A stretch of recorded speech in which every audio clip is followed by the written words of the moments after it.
Many thanks for staying tuned. It's still the conversation here on Lagos Television. And of course, this morning, we'd like to talk about a topic that many people for some reason shy away from.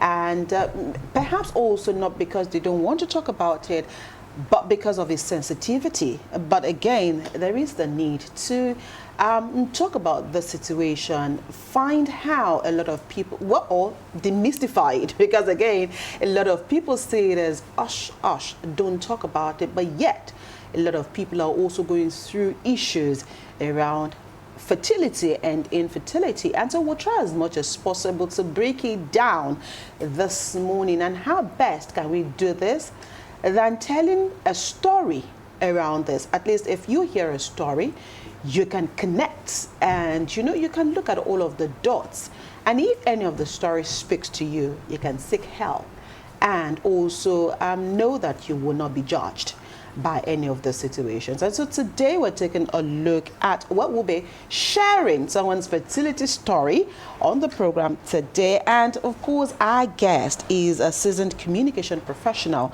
and of course she's had over 15 years of experience working with the United Nations and international organizations on sexual and reproductive health and rights. And of course, this particular topic, talking about fertility education, became her mission after undergoing 3 unsuccessful IVF treatments in her 40s and wishing she was proactive to preserve her fertility. Join us this morning as we welcome Adeola Olunloyo. Thank you, Adeola, for being here on the program. Thank you so much for having me. It's a pleasure to be here. Being back here at LTV? Oh my God, it feels nostalgic. I've been seeing some familiar faces, and it's so nice to see that people have grown after all these years and are still holding forth and doing fantastic work here. So thank you for having me back. Right, Adeola, let's start this way. I mean, for a lot of people hearing that 3 unsuccessful IVF treatments, and I'm sure they'll ask what went wrong. I mean, although oftentimes doctors will tell you there are no guarantees that it's 100%, so they'll tell you it's 50-50, but some are lucky.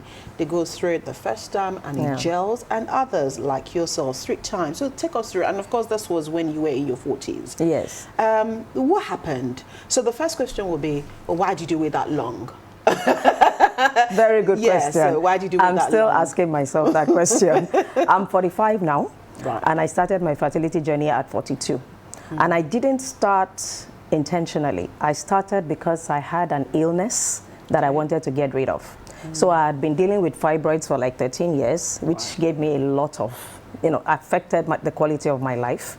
And then in March 2022, I got another diagnosis of something called adenomyosis. And I'm like, adenomyosis, bow, that kind of thing, because I've heard about endometriosis. Then when they said adenomyosis, I'm like, look, I'm tired. I don't want to deal with this anymore. So my first option then was I wanted a hysterectomy. Right, to take out the womb. To take out the womb, because every month was hell.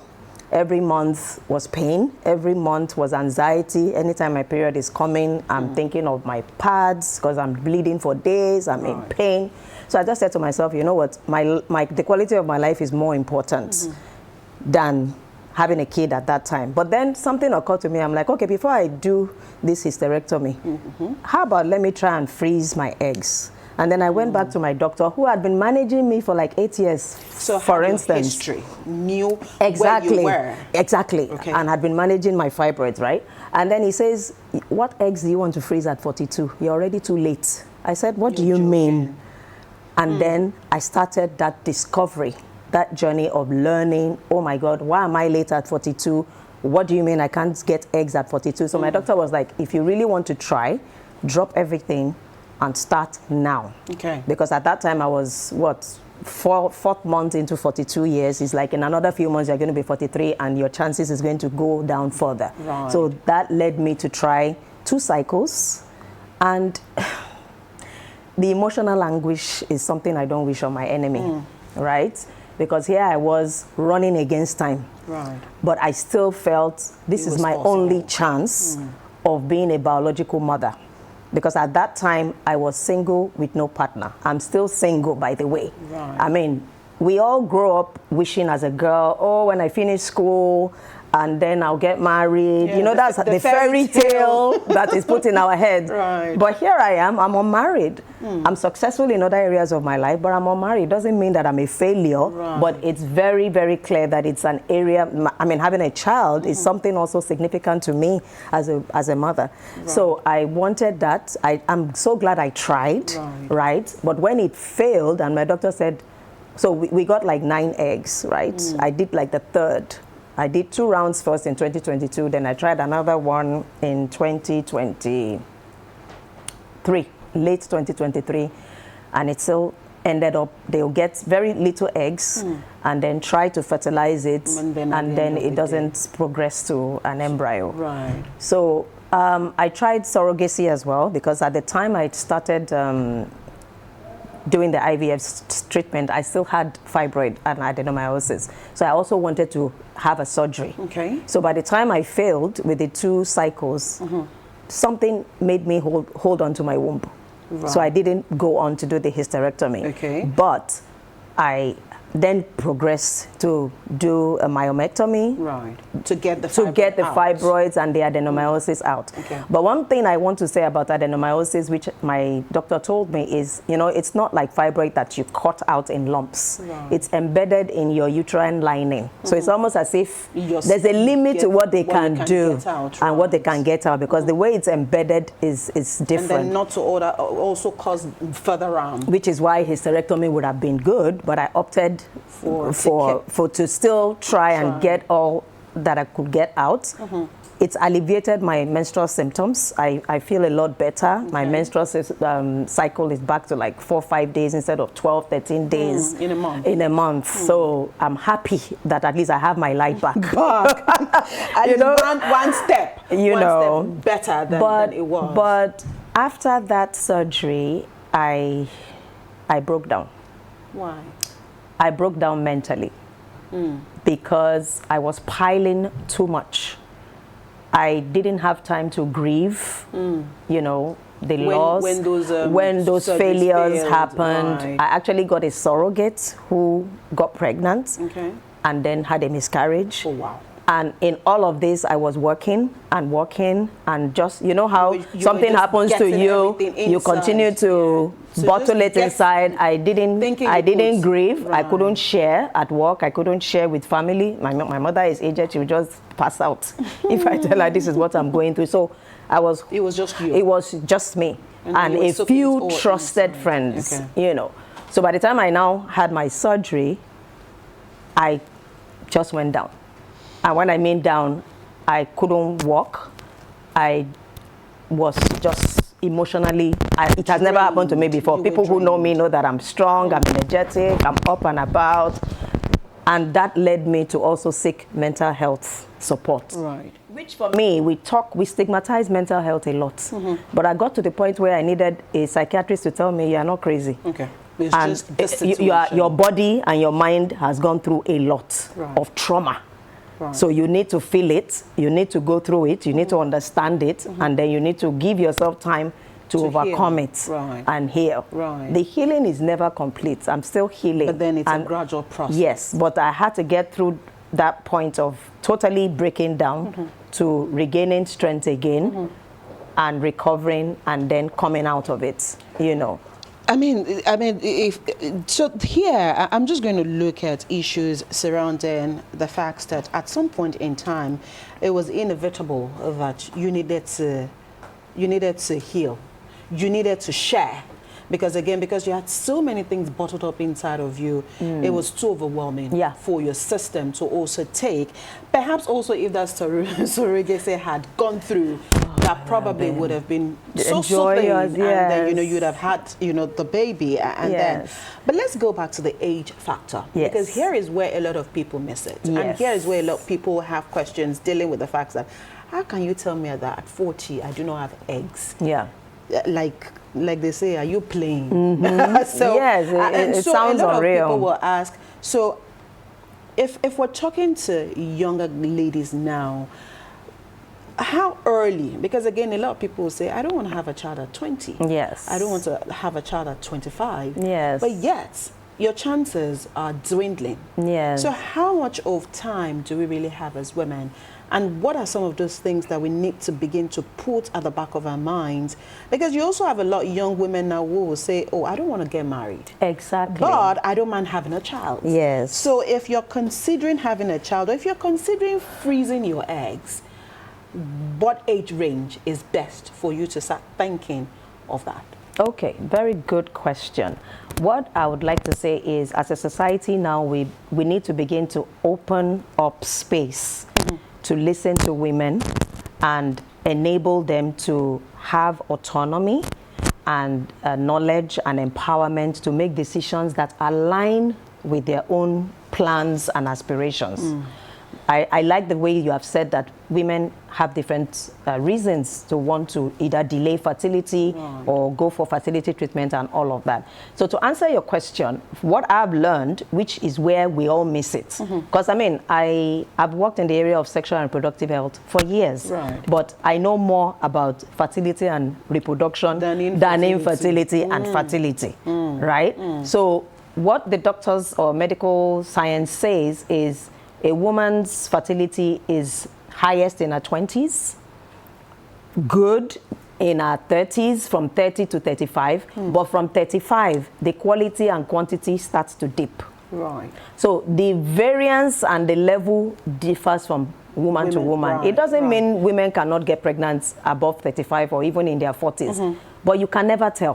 When you have, for instance, hypothetically, if you have 2 million eggs and you have 100,000 eggs, the chances are not the same. The way you would try are not the same. So women need, especially young girls, need to understand that, fine, we're all caught up with pursuing our dreams, pursuing our careers. Everybody wants a good life. And I am very grateful for the good life that I've been able to create for myself. But I wish I had known. And that's one of the things that happened, that I had to deal with regrets a lot, because I'm a go-getter.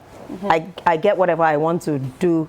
I get it done whenever I set that goal for myself. But I didn't do the same for my fertility, you see. So women need to understand that by 35, the quality and quantity of your eggs starts to dip. So whatever decision you want to make, especially for egg freezing, it's recommended that you do that before 30. You get the best quality before 30. After 30, you know, exactly. So it's okay. So even if you are not married at 35, you can freeze your eggs. But even if you can't afford to freeze your eggs, be empowered to know what your chances are and what you're dealing with. And I think that's the most important. Yes. Knowing is more important. Thank and you. then you can make the decision not yourself. Out of fear, not out of ignorance, not out of pressure, but from knowledge and empowerment. It makes a world of difference, even on your mental health. Yes. Joy, you have a question? Yes. Considering our cultural background, especially when a woman gets married and in the next 3-5 months you have womb watchers watching her tummy, people asking what's going on. Now, do you think that, because it's possible that a lot of them are dealing with fertility struggles and they are not even aware of it, and then we try to spiritualize everything and we're superstitious. So do you think there's enough awareness about fertility struggles? How do we begin to change the narrative to help young women? There is not enough awareness. First, I would always say that we have an intrusive culture. When a man and a woman comes together as a couple, leave them to decide their lives. Nobody has the, or should have the right to start asking the woman or the man, when is it going to happen? They've been married less than a year. Some people like to have their honeymoon, to delay. They just want to enjoy themselves for 1 year or 2 years. Let them be. But then when they want to start having children, there's something called fertility assessment. I would definitely recommend that you do it even before you get married. You know, we all talk about your blood type, your genotype, AS, or whatever. But people don't talk about fertility assessment. Because guess what? 50% of infertility cases now are from men. But everybody looks at the woman. And because of masculinity, a man would never agree to go for fertility test. It takes and that is the beginning of another problem, because our culture is very judgmental, very patriotic, very patriarchal, and also unforgiving of men. We tie men's manliness or masculinity to procreation, and it shouldn't be so. There are many men who don't have sperm at all. And they don't know. Yeah. And they're punishing the wife, or the family are punishing the woman for the delay. having, for the delay. Right. But the man is not even subjecting himself to some tests. to success. So we have a lot as a society to learn about fertility. And for me, once you are man and wife, you are one. It shouldn't matter whether it's a man or whether it's a woman that has the issue. It should be between you and your fertility doctor.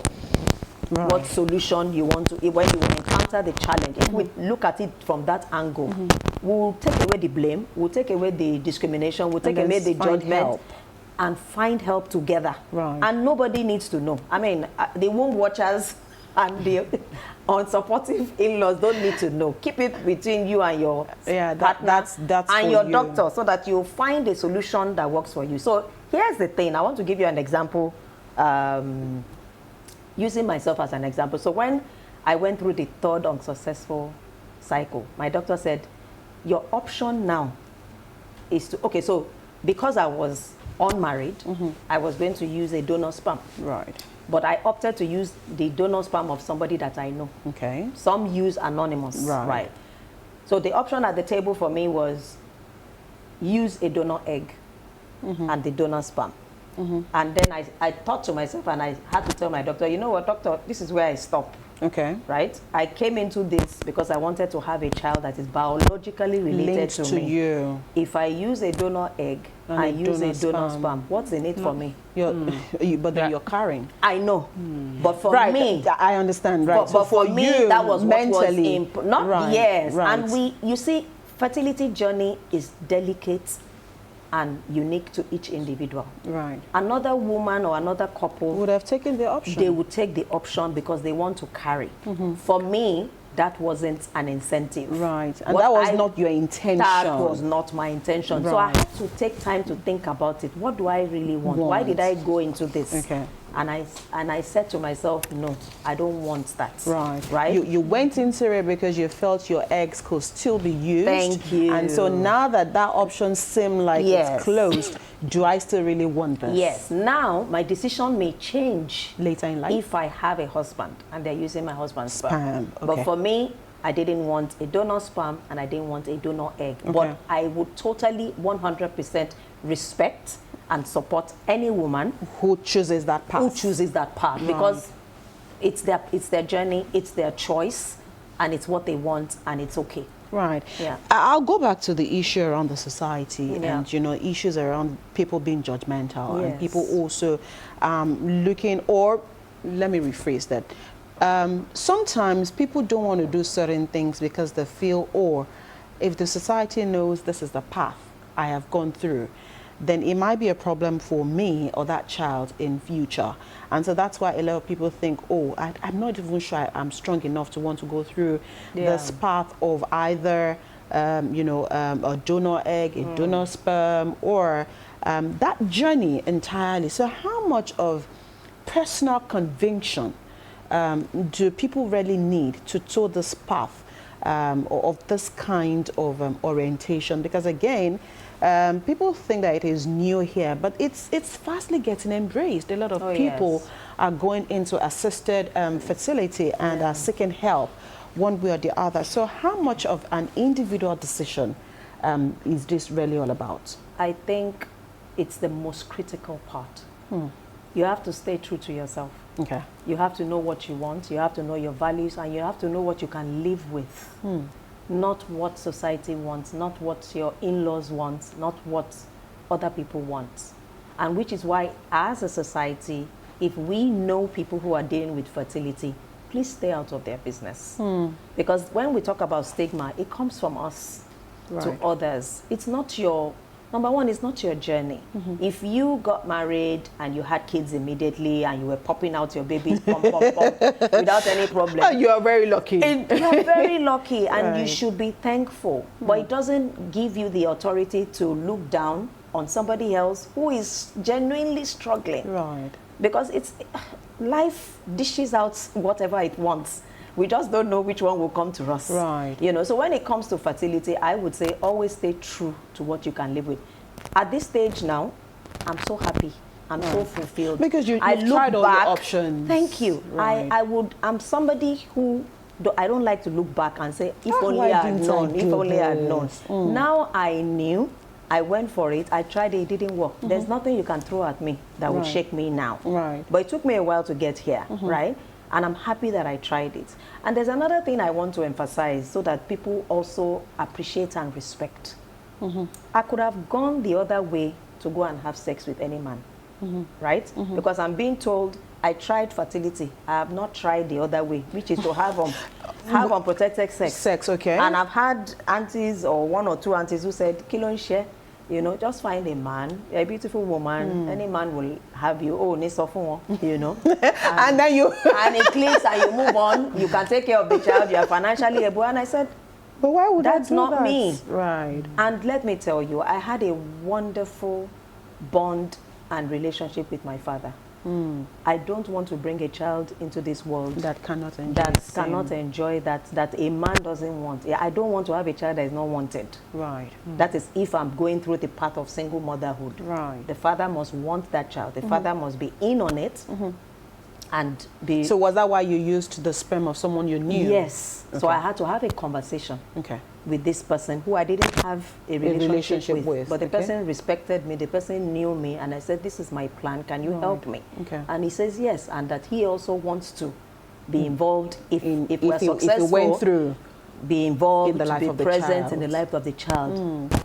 So it was an arrangement that you know. That we understood. Right. I don't like hanky-panky, right? So my point, why I'm emphasizing this is, if you see somebody who is living by values or principles and they don't have children, they are probably better than you, who has gone to do things by the back door or whatever to show the world that, I'm a mother. Right. Do you understand? Because having principles comes with a price, a high price that a lot of people may not be able to pay. So I would say, know yourself, know your values, clarify it, live by it, and don't mind what any other person would say. Right. Let's look at how financially consuming this journey has been for you. 3 cycles of IVF. I know that's not beans. And, you know, yes, that's a whole lot of money being committed here. Yes. And so as you talk about that, a lot of women will also say, and I know you said that in passing earlier, where you said you might not have the financial muscle to freeze your eggs because it's not cheap. Yes. And we do not have plenty of those centers at the moment. So the ones that we have are cutthroat. And, you know, they make people pay through. But then if you take us through the journey of how financially consuming can this journey really be? Again, it varies from person to person. It varies from facility centers to facility centers. At the time, I think in total, I spent almost close to 7 million. Okay. And for a cycle or for the... No, in total. In total, all of the cycles. And why I'm saying I'm being very careful is it depends on the clinic. Yes. It depends on your own body, because the number of drugs you take, the kind of treatment you take, the kind of procedures you go through. I had a condition. Somebody else may not have a condition. Right. Also, the way you respond to treatment. To the treatment varies. Some it takes longer when you have to take the daily injections. Others, they move very quickly. Right. So it's expensive, but it varies. Yeah. But what I always tell people is, I'm lucky that I could afford it. But it did cost me something, because I had to take money from what was meant for something else to use for it. So I would say that it's expensive, but it is not impossible in some cases, because we all plan. For instance, some people may plan, I want to buy a Mercedes, I want to buy this, I want to buy that, and then they take their time to work towards saving towards it. Some people even do crowdfunding now. You understand? Some people do crowdfunding for weddings, to have an elaborate wedding. So, but why would I give you my money to have an elaborate wedding? Some people do crowdfunding for Brazilian or iPhone. You know, so when this becomes a priority for you, you'll be amazed. The money will come. Right. The money will come, but you must play your part. Play your part, number one, to find the right facility. There are a lot of scammers out there now, so make sure that they are accredited. they're qualified to attend to you. Right. And then if you talk to trusted family and friends, and sometimes even the workplace or even church or your mosque, you'll be surprised those who will help you chip in. But you have to trust them enough to be able to even confide or speak to them. Yeah, because for me, I always believe nothing is impossible. Once you put your mind to say, I want to do this, and you set goals to do it, it will come. This brings me to family, mothers, fathers, and, you know, the kind of education we are doing at the moment. What role do family members play here, especially for the young girls that, you know, majorly we're targeting this morning, the single ladies out there? Well, not single ladies, but then whoever is dealing with this kind of situation. Because, again, what you don't know, you cannot share. True. And sometimes also when you have a belief and you don't have a strong support system, it's usually very difficult to pull through. Yes. So the support system, families, especially the mothers here, what kind of conversations should we begin to have with a girl child? Very, very important question. Now, we have two categories of mothers. We have the traditional mothers. And we have the progressive mothers. Their mindsets are fixed. Traditional mothers is, what are you waiting for? Go and marry. Go and marry. Just go. Just go. Go and marry. Bring him and go and marry. I don't want to hear anything. You are being choosy, you know, the judgment. And let me say this, mothers lose their daughters sometimes. Because of that. Yes. They always compare their time to our time. And they are two worlds apart. Right. Two worlds apart. When our mothers were married, some of them didn't even go to school. They didn't have to deal with some of them, they even gave them out. Do you understand? Or as soon as they were just matured, they were off to their husband's house, and that is their achievement, you know. But for us now, women want more. Right. They want to be more. They have a lot more to offer, right? And then we have the progressive mothers who are like, whatever you want to do, I'm with you. Right. I'm solidly behind you. What do you want? And that's the approach I want mothers to take it from. Where is your daughter in life? What is she aspiring to be?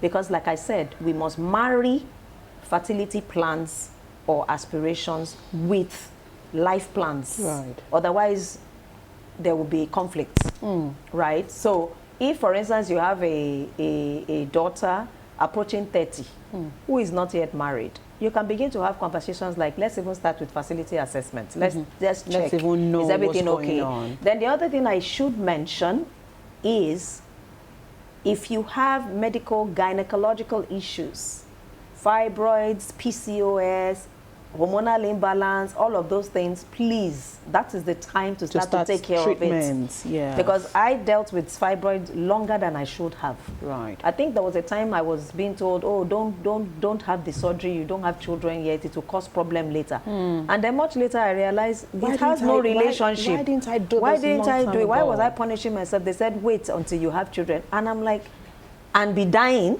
because I was dying every month. And going through the pain. It has nothing to do. Issues. Now I've had this surgery. It doesn't stop me from having children if I want. If you know, if God wills it. Kind of so there's a lot of misinformation, personal opinion. Listen to your own body, and as a mother or as parents, ensure that if your daughter is already showing signs of any medical condition that can affect her fertility when she gets married, help her deal with it. Get the right diagnosis, get the right treatment, regulate it and prepare, because all of it is preparation for fertility when the time is right, not waiting until then when it's almost too late. Okay, so earlier you did mention that 50% of these issues are also caused by men. So we'll take this question back to the mothers. What should they also be doing, with their boy child, at ensuring that all of those sperm tests are also run as early as possible to be sure that your boy child is also able, to procreate. Since again, that is always at the back of our mind. So if we also detect these issues early enough, they also can seek help. I agree with you. It shouldn't just be mothers, also fathers. Again, the kind of home we grow up in and the family dynamics we see influences the way men behave. If you grow up in a home where the father is unquestionable, there's a likelihood that he would also think that's like the norm. that, right? Right? Because that's what he's saying. So as a family, I would say, because a lot of women are more affected when it comes to infertility, a lot of women are more violated, are more discriminated. As a family, if you are talking together as families, you always insist that the couple should be tested, not just your daughter. Sure, sure. And also assure that these are our children, right? Whoever has the fault does not matter. Right. What we're looking for is a solution. Right? So if you come from that angle, not that you're looking for the culprit, right? I think people will be more open. Okay. And a lot of what we also do as society matters. Let's stop, because I can tell you that a lot of men are also suffering. Because we don't allow men to be vulnerable. Yes, we don't allow men. You say men shouldn't cry. They shouldn't cry. Don't show that you're a weak man by saying it has nothing to do with you're human. Right. And guess what? Infertility is just a medical issue. It's not your life. It's not your life pronouncement of being a failure. It's just one part of your life. Is this where we also need to also ask that the religious leaders, the churches and the mosques, also perhaps have have couples show the fertility assessment test as a prerequisite for marriage or joining couples in those places? It may be an infringement on people's rights to ask for that. Okay. What they can do is mention it, include it as recommendation to intending couples to say, get yourself checked so that's tested to know. But if they now come back with their result, what are you going to do? You say don't marry. It's not your place to decide. It might not even be genuine. Do you get what I mean? So it's giving adequate information. Let's intending couples know, both need to get tested, be sure everything is fine so that you know what you're going into and what you're dealing with. But I can tell you, Bimbo, that a lot of women are in churches and mosques waiting on the Lord for a miracle and for a husband before they make fertility decisions. And this needs to change. Right. So it has to be you ensuring that all is well. Our religious leaders must become more open and inclusive. Right. If you have a matured single woman who is yet to marry and she wants to be a mother and she wants to use assisted reproductive technology, support her. I really thank God for my pastor, Pastor Adeola Igodalo. He was very supportive. I was not afraid. He did not make me feel I was doing something abnormal. He was supportive. He prayed with me. And that's the role of a leader. He's not my doctor, but he's a spiritual leader who says, I support you, I see you, your feelings are valid and genuine. Because again, a lot of people will think, and when I went through the loss and is it a sin? I'm not having sex with somebody. Right. Because let's not mix it up. We're not encouraging people to go and have sex. But we're saying for you can look for ways who want to opt for assisted reproductive technology to have children without having sex. Is it a sin? These are questions we should begin to ask, conversations we should begin to discuss in our religious institutions. How far does the Bible or the Quran permit such things? Because we will be failing those who are in our folds who need it and we're not allowing them or we're not even entertaining it. Perhaps they perhaps also if those messages come from the pulpit, it's a little bit more gratifying to know that, okay, I'm not committing a crime. And that's on the part for those who are single. For those who are married also, people are waiting on the Lord for miracles. IVF is a miracle. It is a miracle. And so you have people who have been waiting on the Lord for 20 years. They come and give testimony at the altar. Oh, after 20 years, God has done it for us. We now have triplets. Nobody says through IVF. And I think a lot of people are saying, you need God did the miraculous. So that people will understand. Then there's a woman in the audience dying. So why is it not me? And telling God, you're not God, doing you have my forgotten own. me. How did you do this one and you didn't do mine? But the people are not opening up to you to tell you that they went assisted, it's assisted. So let's make these conversations more acceptable, more normal, and let's support one another because each person's journey is different.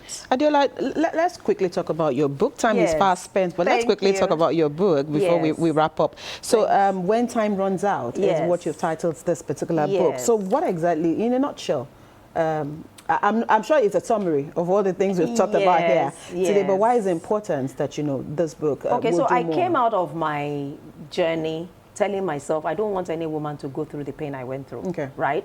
I just want to, this is like a wake-up call. It's a book advocating to women and everyone who loves women to say, understand the limitations. The times have changed. We're in a modern society now where many women are delaying motherhood. Right. We have to prepare as a society. What does that imply as a family? What does it imply as a workplace, as a society, as a religious institution? What can we do to rally around? Because it's already happening. And guess what? The Gen Z generation, they are going to be more, they are even going to be, they are going to be worse. I don't want to use the word worse, but they are even more empowered and tilting towards, I don't want to marry. I don't want to get married. So how are we preparing? And that's what When Time Runs Out is about. I would really encourage women and anyone who has a sister, a daughter, a friend that they're concerned about, because this topic is very sensitive. It is. People tell me, why are you talking I can't say this, so I can't tell this person. Okay, if you can't tell them, buy the book. And then let the book tell the story. Let the book tell the story and at least begin to nudge them to begin to think and be intentional about what they want to do. Okay, of course, Adeola's book is in bookstores in Lagos, and I'm sure that if you want more, you can reach out to us here. We'll definitely tell you all about this book and how you also can purchase one. It's Valentine's Day today. It's a good way to spread love, really. So you can actually just get one of those books and present it to someone in your community whom you think needs to hear or needs to read about this particular topic. Thank you so much, Adeola Olunloyo, for finding time to be here on the program. Thank you. It's been a great pleasure. Yeah. All right, that's the much time would permit us to take on the program today. Many thanks for watching this side of the table. We'll take a quick break. We'll return. It will be the turn of Joy and Joshua, the JJ today, to take you through their conversation.